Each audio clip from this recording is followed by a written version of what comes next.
Hi, I'm Chris, G'day, I'm Joel. and this is Money in the Tank.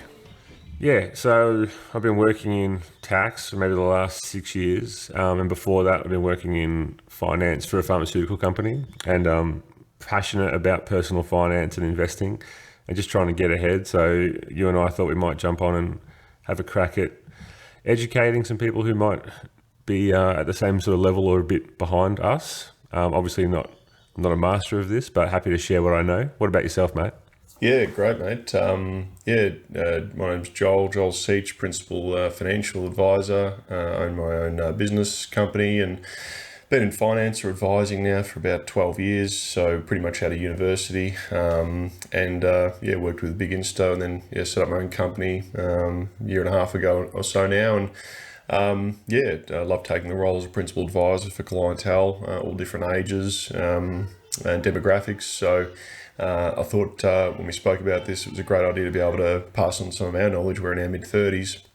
From a mid-30s perspective, which I guess in our world's probably, growing into young families or wealth accumulating stage where usually from mid-30s to 50s, you're going to be earning people out there some of your best money or time frame to be able to earn your best money. So how to best utilise that and work it to your advantage and what you want to try to achieve out of it. I think that's important actually, because a lot of the stuff in this space is aimed at 20 somethings, like get this done early, get yourself set up. But my journey wasn't like that with personal finance. Like I was just all over the shop until I sort of bunkered down later on, and my goal is to try and achieve financial independence, not necessarily to retire early. But I'm glad that you pointed that out, that we're in our mid-30s, because I feel like there's like a lack, like maybe a small gap. I know there is some resources out there, but there's a gap for people at our age who are just sort of thinking about it now.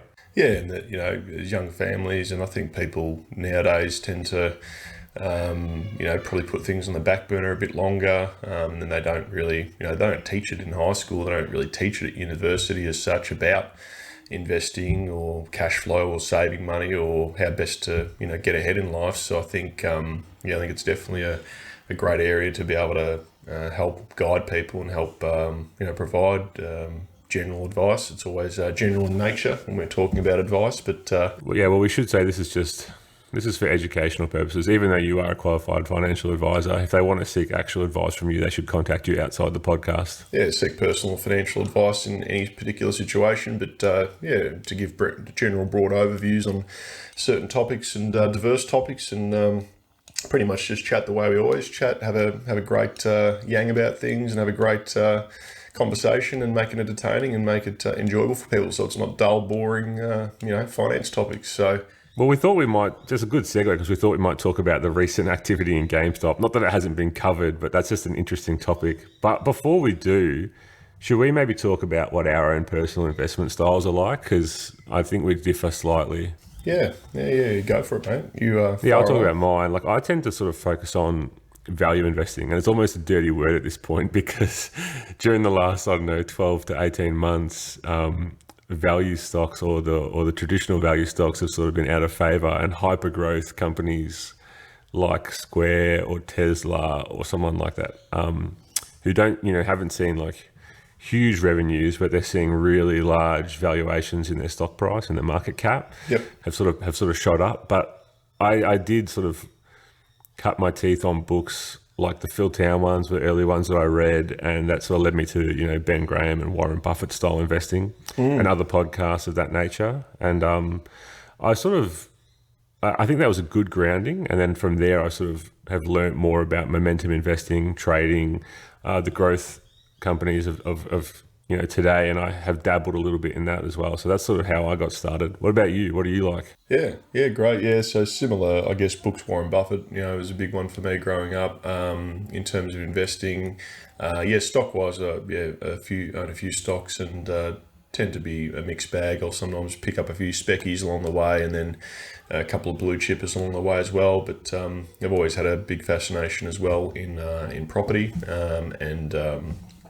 so you got shares and investment portfolios, but then you got property, and Residential real estate in Australia has always been fascinating to me. I've done a few courses along the way, and read a bunch of books and understand finance side of things in terms of lending and whatnot, and have enjoyed my journey along there, and done a bit of development along the way as well. So tend to have a bit of a broad overview in a few different areas, but really always enjoyed the property side of things as well, which is good. So it gives a bit of a diverse topics to chat about.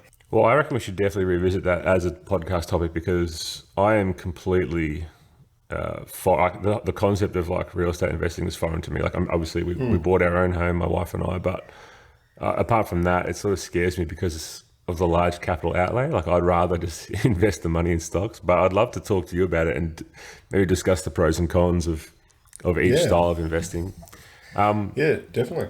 And another good one we could talk about, which we touched on, is like how we got started, because I'd love to talk about the books that you read early on, and I'll compare the ones that I read. But why don't we jump into the GameStop fiasco and saga, because that's been unbelievable, hasn't it? Like, absolutely, yeah. I'll have to dust the books off the shelf, mate. I'm all about audiobooks nowadays, because I don't have the time to sit down and read a book, because I get stared at by the missus aggressively if the kids are running around crazy. So I'll have to get into the bookshelf and see what books were in there from back in my teens and early 20s, and the days where I had 8 or 10 hours spare a day, where I could play online poker or read a book. Man, pre-kids. now I've got to bloody listen to audiobooks on 2 times speed just to make sure I get through them. Trying to absorb the information. Yeah, I'm not far behind you, mate. I've been thinking about audiobooks a lot lately just to cram it in.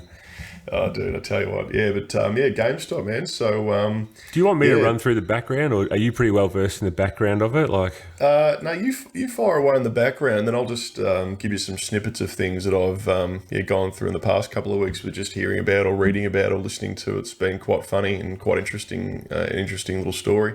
Yeah, well, I've been following Wall Street Bets for a number of years now, and more for the meme value. As I told you, not really my investing style, but I like to go there and have a chuckle and see what they're up to, even though it's not the most politically correct forum, I'll say. Yeah, and it came to my attention maybe like early last year. The guy. Deep fucking value. I was considering whether or not I should swear on the podcast, but whatever. I guess we're a swearing podcast now. Deep fucking value. You set the precedent. Yeah, and he opened that position, right? And then he was posting his updates, and people were taking the piss out of him and saying, this is a horrible investment. Like, what are you doing? And then I actually saw in some other finance channels that Dr. Michael Burry had opened a position in GameStop as well. I saw it through the 13F filings. That sort of does the rounds on YouTube. People have a look at what the 13Fs buys have been, and he was into it.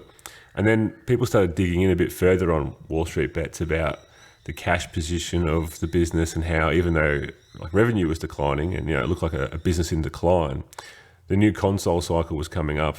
The debt wasn't a problem because I had cash on hand to pay it, and all of a sudden it became a bit of a bull thesis about why this company's going to go up. So then cut to like end of last year, I guess, end of 2020. And you started getting these thesis or due diligence posts on Wall Street Bets about the short interest as well that existed. And it was over 100% of the float. I believe at the maximum it was like 150 or 160% of the float.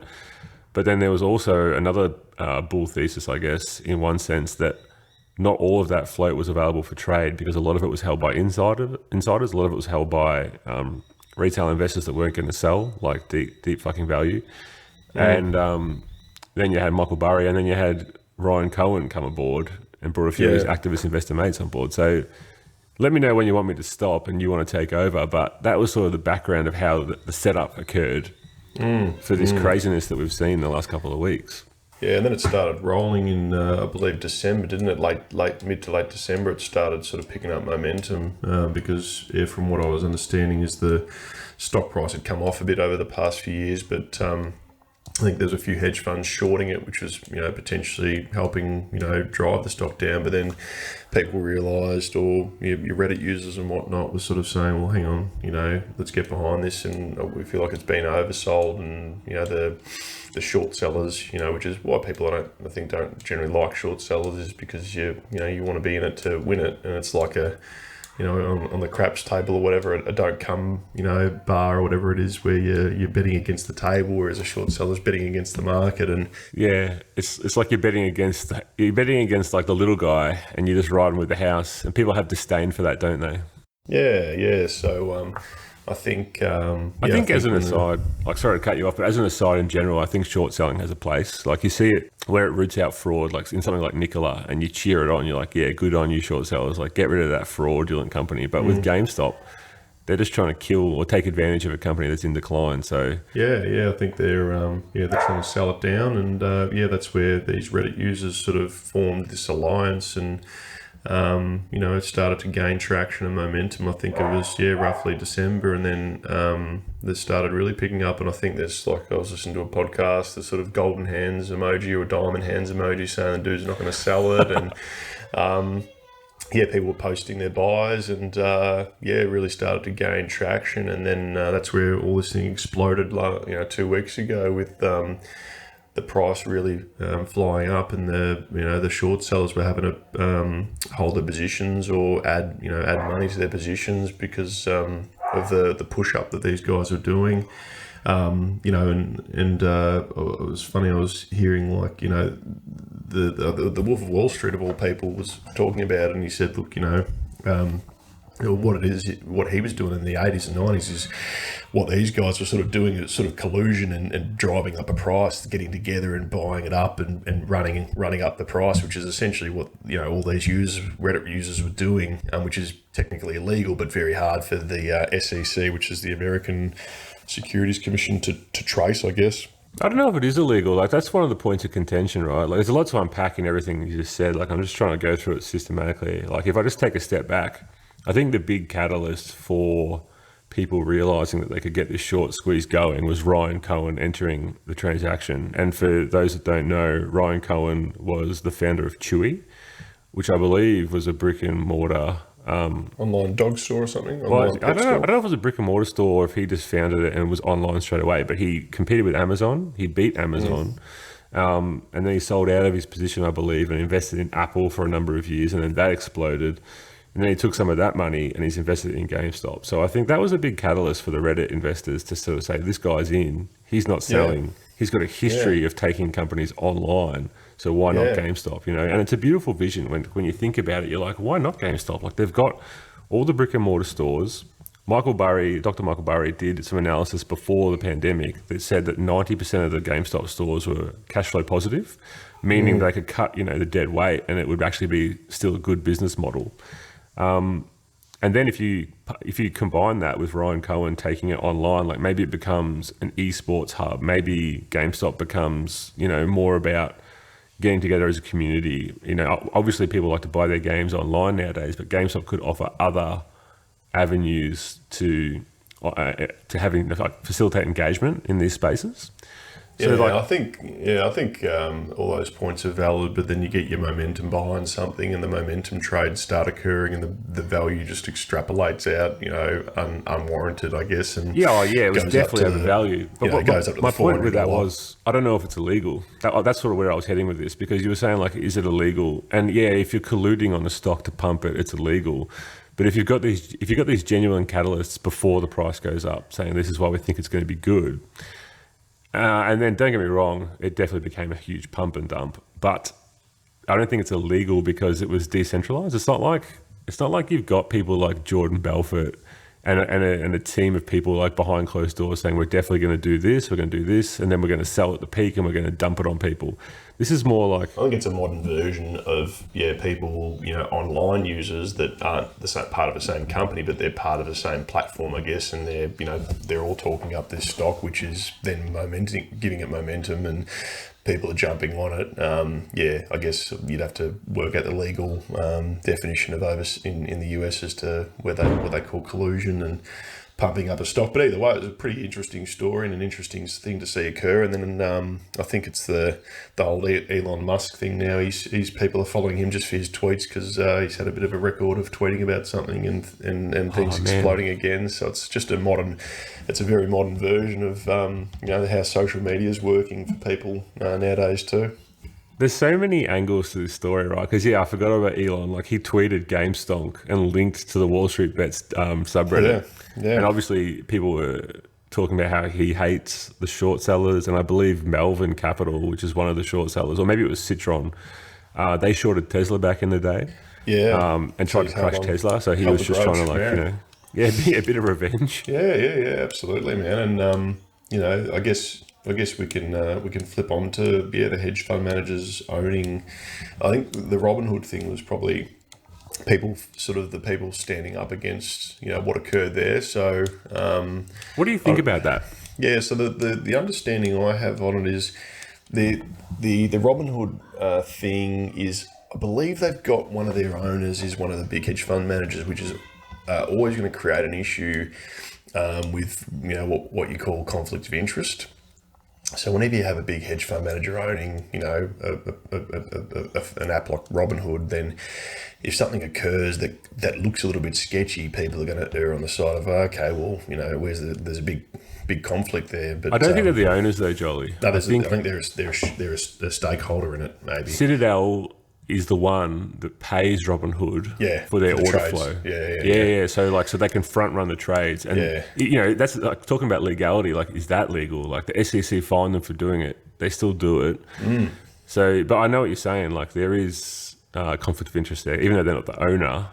They supply Robinhood with most of their money, or like most of their revenue, by buying this order flow. And for the people out there with the understanding, because trades back in the day when it was paper based used to be $100 or $75 a trade, and then it came down to 50, 20, 10, 5, and Robinhood does it. Technically, they say for free. How they do it for free is, they take a trade. It might be, $100 trade, for example, and they don't charge any brokerage on it. But then that company, what was the company called? Sorry again, mate. Citadel Group buys that order flow, and then when that money's sitting in the trust account or the trade account, they'll pay a certain price for that trade, and then they'll on-sell it. I think the reason Robinhood's a bit of a misnomer is generally the people trading just your Joe Blows, and they're probably taking, the odds are in the favours of the hedge fund managers because the order flows go on to the bigger managers, and they'll buy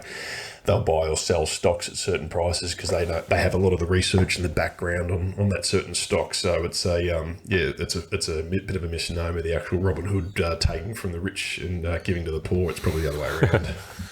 Yeah, I think I've got so many thoughts about this again. Like, every time we talk about a new aspect of this, like, my brain explodes with like ideas, because one, I do think that the model that Robinhood has is a good model to allow people to get into the market. Like, if you think about the Australian market, we've got Stake. I don't know if Stake does payment for order flow, but it's something similar, right? Like, you get commission-free trades, I should say, brokerage-free trades.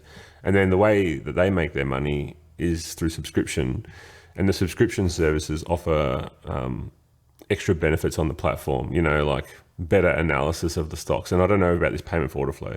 Payment for order flow with Robinhood means that once enough volume gets into a trade and they can see that the price is going to go up, what you said is exactly right. Citadel's got their algorithms just waiting in the background. Yep. And if they see that volume's pumping, they get to buy and execute the trades milliseconds before the Robinhood users get to execute the trades. Exactly. And then they ride anything on the way up. Yep. And they can sell anything on the way down before it dumps. So So nothing in the world is free, my friend. Yeah, that's right. Like, the actual users of Robinhood become the product in a way. But it's but the thing that I don't like about that story is that these meme stocks that were getting pumped and then dumped got restricted.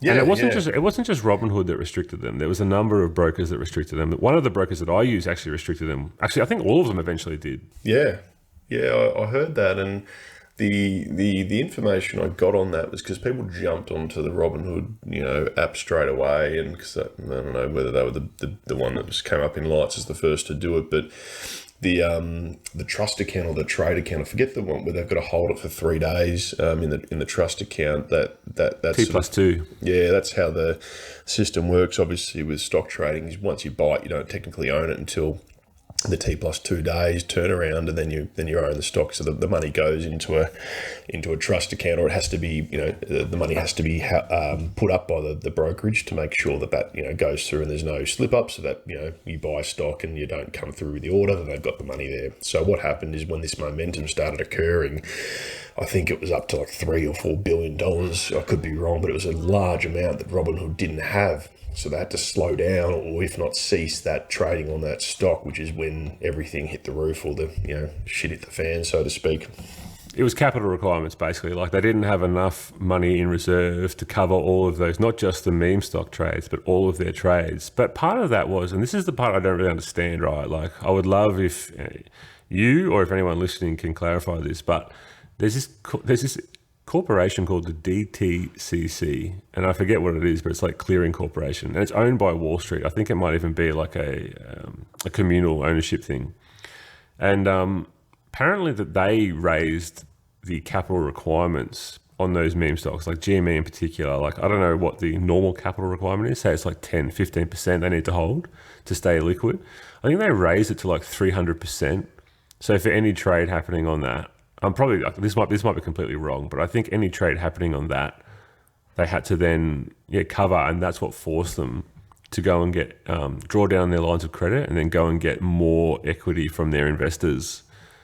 And that's why they had to, like, rather than say, okay, we're going to put a halt on this stock, we're only going to allow the sell side, which presumably is being bought up by these big institutional investors, because obviously the retail can't get it, and that's going to drop those requirements because they don't have to have the money for the sell side. It's just, they're just taking the money for that. You know what I mean? Yeah, it's an interesting one, mate. But and then you got the two sides of the coin, as with people not believing the Robinhood CEO about his side of the story, and what was his side of the story like? Oh, that was it. I think that was it. He was sort of saying that he woke up at 3 a.m. and got there's an order call to say that we need a top up will come good with this amount of money, and they didn't have that. So that's when they had to work on ceasing or stopping the trading on the GameStop stock, for example, and I think a few others. And then, as you said, a few of the other brokerage or apps had to do it as well. So. But who do you believe in that circumstance? Especially if there's that's the issue with a conflict of interest. If there's an underlying conflict of interest, then you're always going to have people questioning the validity of any CEO's claims, because CEOs are always going to try to protect their own interests, aren't they?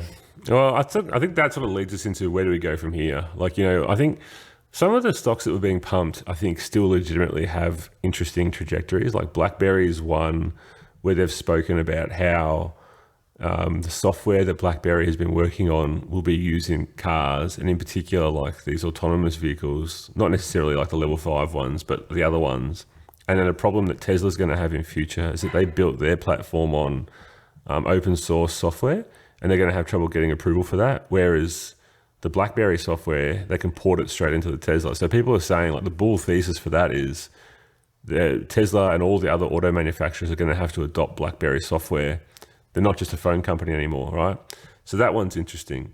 And then I think I did a little bit of reading about Nokia, and they were saying that there's something to do with Nokia and 5G and satellites. And it always ties back to an Elon Musk company, because they were talking about SpaceX. And that was, I couldn't put the dots together on that one, but that was the basis of this bull case, is that Nokia is going to the moon. And then AMC, this is the one that made no sense to me, because AMC is like a struggling cinema chain in America.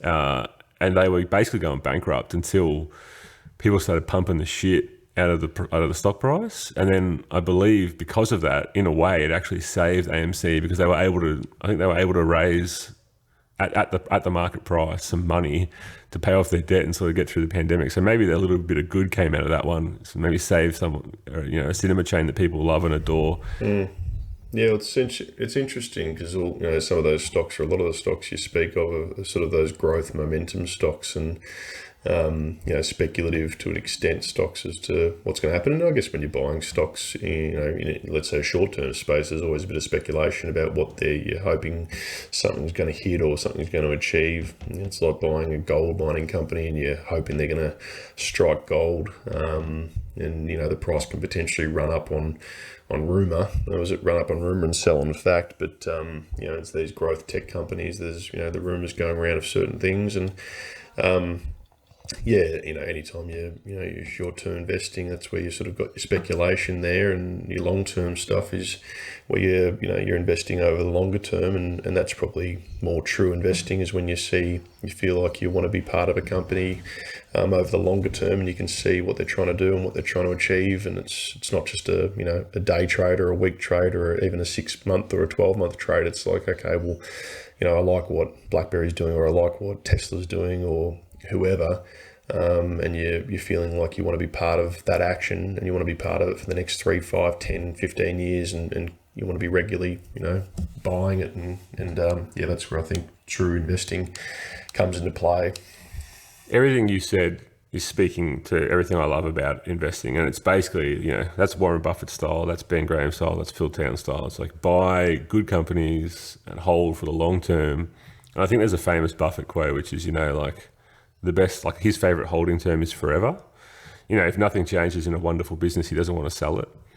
And I love that. And it's partly why I never jumped into these meme stocks, because even though I'm frequently on Wall Street Bets, or less so now because Wall Street Bets has become garbage because of this. Like, it's just every post on there is about GME, where it used to be, some funny content and some actually good, genuinely good due diligence content. But yeah, so to all the listeners out there, we won't spend as much time generally on things that might be your speculative stuff, because we don't want to be having to talk too much on specky things. But I think there was such a crazy situation that occurred. It was worth spending a bit of time on. But we'll generally love to talk through certain investing and how to invest, or why to invest, and how to make it work for you over the. And when we talk about investing, generally that longer term approach is going to be key. And the beauty of people that may be listening to our podcast in their 20s, 30s, or 40s is you've got time on your side. Long term. That's the key, man. It's all about time horizon, right? Like, if you've got a goal and that you want to achieve, you just got to set it out and then work out what you want to invest in to get there. But the hard part becomes then, keeping up with the Joneses, and you compare yourself to Joe Blow, who's just had a killer trade. Yeah. One of our mates actually got into GME. Do you know who it was? No, I don't know. Hori got into GME at about, $20. And I think he sold it at like 250. That's great. Yeah, and so you'll hear those stories, and that I think is, as you said, it's the aberration. It's one of those things that you've got to try to keep your eye on the prize and not get too distracted by those short-term winners that you hear about, because generally speaking, it's like like your mate that has a win at the casino or whatnot. It's like, but how many swings and misses have they had as well? Not saying I already did that, but just in general. So, to be, just to be chatting to the people out there is to sort of keep your eye on the prize in terms of, okay, well, you'll hear your noise and whatnot on the media pumping a certain thing up and how something's gone up, 1,000%, but that's not the norm. Definitely not the norm. Oh, you're spot on. It's the aberration. No, you're spot on. I don't like, having said that, like, I don't want to take anything away from skilled traders. There's skilled traders out there and they definitely can make money, but it's not my style, because, you and me, we both work, you're in your own business, I work a job. I don't have time to be studying the market so intensely that I want to be trading. I like to do some analysis on, I like to know 5 to 10 companies intimately, like everything about them, how it works, and then put some money in and just keep monitoring those periodically. That's how I do it. Yeah, and it's not the norm to be having those quick wins either. So I think, with you, as you said, monitoring a few companies, or, buying, and if you don't have the time to buy into an ETF or an investment portfolio in a certain index or gig sector that you like, and then, just keep adding to it regularly, or keep monitoring it. So that's the other option, right? Yeah, but that's more long-term. Yeah, long-term investing. So, not as sexy or as exciting as getting a quick win, but it's going to give you more consistency over time as well.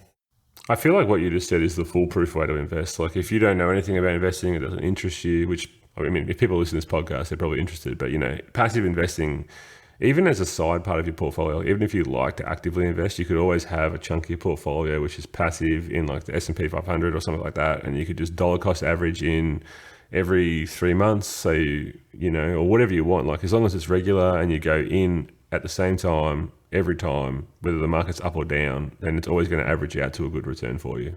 Yeah, I think you're right in terms of you're always going to have people that are actively interested in wanting to know the nuances and the detail of investing. But I think more broadly, your general person just trying to get ahead or just trying to sort of improve their situation may not want to drill into the detail. They might be busy doing their job, doing their whatever they do, whether it be a bricklayer or a HR consultant or whatnot. But they want to, they know it's good for them, and they know investing over time is going to work for them. So that's where I guess investing in broader based indexes or ETFs, you can still have your money invested. You don't have to actively monitor it either.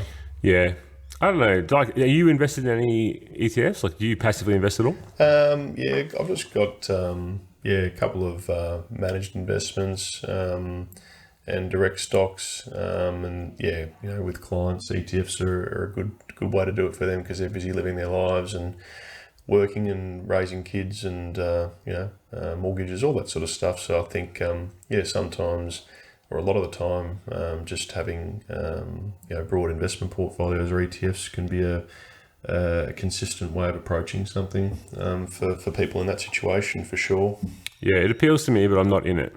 Like I sort of feel like my own personal feeling is I want to do active investing, and then if I get to a point where I feel very comfortable with my portfolio, I want to move some money out of it, then I would definitely consider putting it into some indexes. Yeah.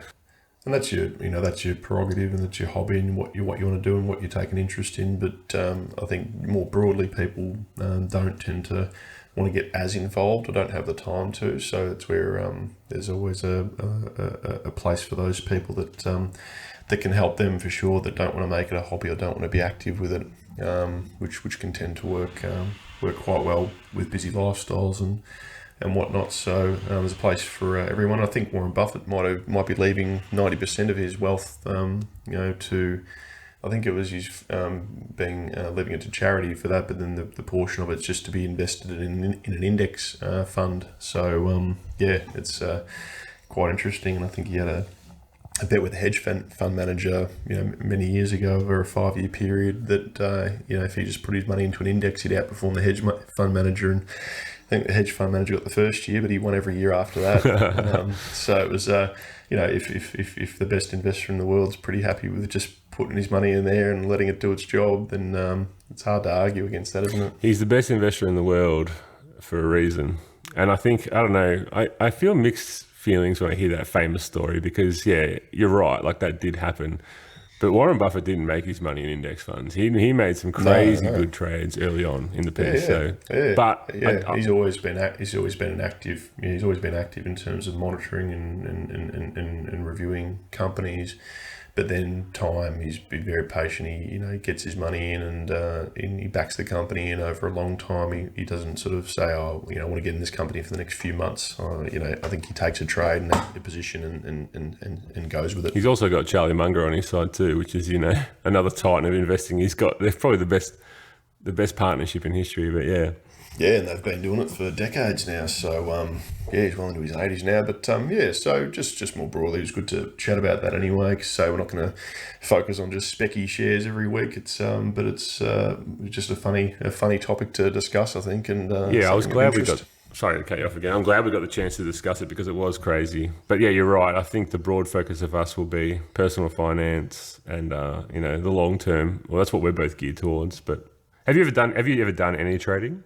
What with just specky stocks, short term, or have you ever bought options or anything like that? Not options, no. Just short term specky stocks over the years. I've had a bit of fun with. Had a few hits, had a few misses, like everyone, I think. Always fun to remember the ones you've had hits on, and then you try to forget about the ones you've had misses on. But yeah, definitely have a bit of fun over the years with a few bob here and there on the speckies. I like it, man. I've only sort of dabbled in options, no success, only losses. So it's definitely just while I was sort of learning, it wasn't a huge chunk of my portfolio. It would have been, like less than 0.5% sort of thing. Yeah. But It's well, a bit of fun.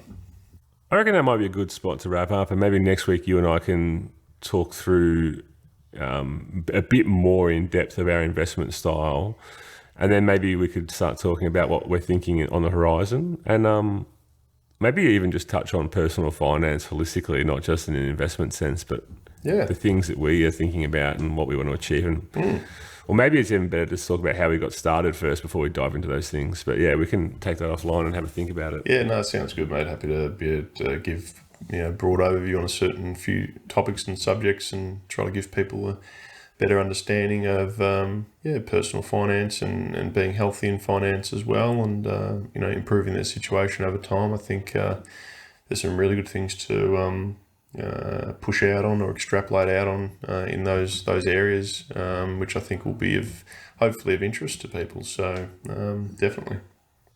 Absolutely. And I think we'll try and drop this on YouTube as well as other sites for the podcast. So if anyone is listening wants to leave a comment, ask us a question, or correct anything we've done, because I'm sure we got some things wrong, please do, and we'll try and address it in the next episode. Yeah, we're not going to be foolproof on here. We're more so just shooting the breeze, having a chat, talking about a few areas of interest, and trying to, better people's situation with general advice and general chat about finance and health. So we're not going to be not aiming to be 100% every time, but try to sort of broadly get it correct for you guys.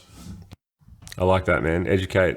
You almost touched on a Peter Lynch quote there. There's a Peter Lynch quote, not going to get it right every time, but just got to get it right 1 out of 10 times. Yeah, I think as a podcast to listen to, we don't fact check necessarily. We don't sort of drill into the finer detail to get everything 100%. But I think if we can bat at 90%, then we'll be going all right. Shooting shots at 90%. Bloody oath. Yeah, man. All right, man. Great Thanks chat. very much, Joel. Great catch up. Good to shoot the breeze with you as always, mate, and look forward to chatting to you next time. And yeah, anyone listening out there that wants us to chat about a certain subject, or just has a general question about something of interest, nothing's too small or large. Don't go too heavy with the in-depth questions, because I don't think that's what we want to try to drill too heavily into. But if anyone has just a general question about something that might be of interest to them, then more than happy to broadly discuss it next catch up. Absolutely. All right, cheers, mate. Cool, mate. What's up? And this is Money in the Tank.